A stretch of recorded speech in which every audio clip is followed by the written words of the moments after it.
Hello everyone, so in this video we'll talk about the DJI Goggles N3, which is an entry-level goggles that DJI will be releasing very soon. I was a bit surprised that we will be waiting for the release date probably in 3 weeks time from today. So we will talk about this as I have seen a lot of leaks already.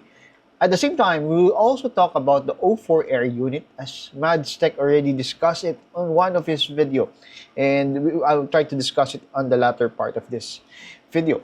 So we'll try to focus on the DJI Goggles N3 because I was really surprised that DJI did this. So let's do, and let's look at all of these leaks that is coming out. So these are the things that is leaked by Jasper Ellens in terms of the DJI Goggles N3. First is it has a single screen. It is not binocular, so to lower down the cost, so there's only a single screen inside. But with this, you have to have a very long body for the goggles because you have a very small screen. You need to have a big mirror to give you that immersive view of the drone.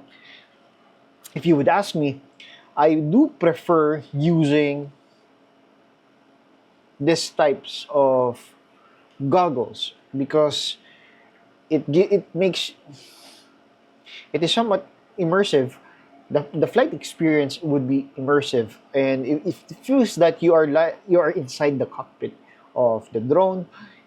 While if you are trying to use a binocular type, such as the Goggles 3, it's like it's a third-person game. So you're outside and you're seeing someone flying that drone. That is how I can explain it for someone who has no experience flying a box type and a binocular type of FPV drone goggles.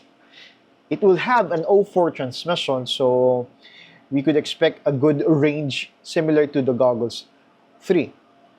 The battery would be integrated with the drone, very similar with the Goggles 3, and there would be a strap on the top, which here you go. So with there is a strap on the top to secure the Goggles N3 to your face, because with every type of box type goggles, it's quite long, and if there is no strap at the top, it would really push down because of the very long body. So there's need to have a strap on it to secure the goggles. I don't like that. That is one thing that I don't like about these types of goggles, which is why I really love the Goggles 2. I really prefer that goggles. The design is quite good, very small, very light.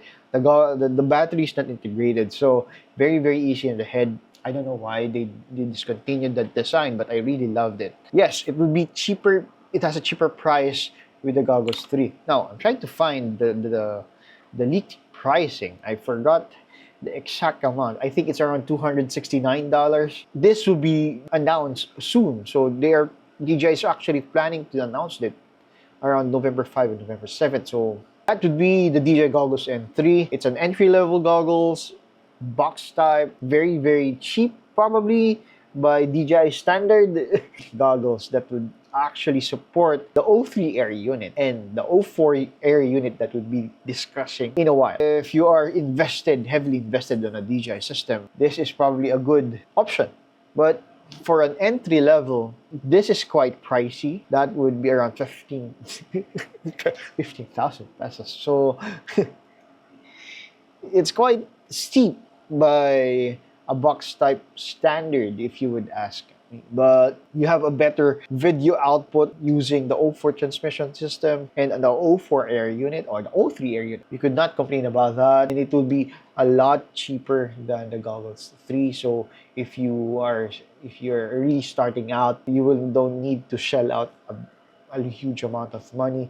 Just go with this system. I believe they will include the Goggles N3 with the DJI Neo. That is what I think it would happen. So because that is how they did it with the Goggles 3 and the Goggles 2.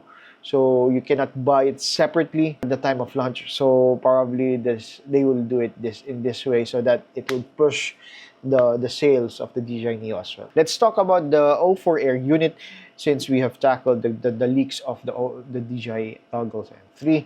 With the O4 Air unit, Madstech said that there would be two sets of O4 Air unit. There would be a light version and a pro version. So look at this notepad that I did. So with the Avato one, what DJI did is they used the sensor of the Osmo Action 3, which is an f2.1/1.7 inch sensor. So it's quite small. And that same sensor is used with the O3 Air unit, which is why it's very, very similar. So with the Avato 2, what they did is they used the Osmo Action 4 sensor, f2.8 aperture and 1/1/3 CMOS sensor.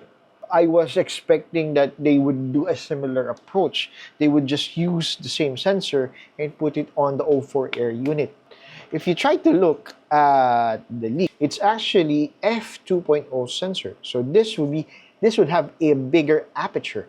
So that would increase the amount of light coming in to the sensor.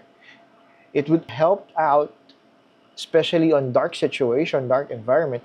It would improve your video. I was expecting it would probably be the Osmo Action 5, but as I look at 5 Pro, but as I look at the sensor here, it's actually f2.8 as well, and a 1.3 inch CMOS sensor. The only difference is the type of sensor that DJI used for the Osmo Action 5. So probably with the O4 Air Unit Pro, they improve on the lens and probably the CMOS sensor that they used. So I'm really excited on this launch because they haven't said the exact date for the O4 Air unit, but probably they will give us an option to either use the light version or the Pro version. But if you would ask me, O4 Pro would be the best option at the moment if they would probably release it with an aperture f2.0. It would have a better camera combo as well as a good flight during dark environment because of the bigger aperture. This will be exciting times because DJI is trying to release a lot of products within this year. So that would be the leaks that they have released that we have seen so far for the DJI Goggles N3 and the O4 Air unit. And as always, see you in the next video. Happy flying. Take care.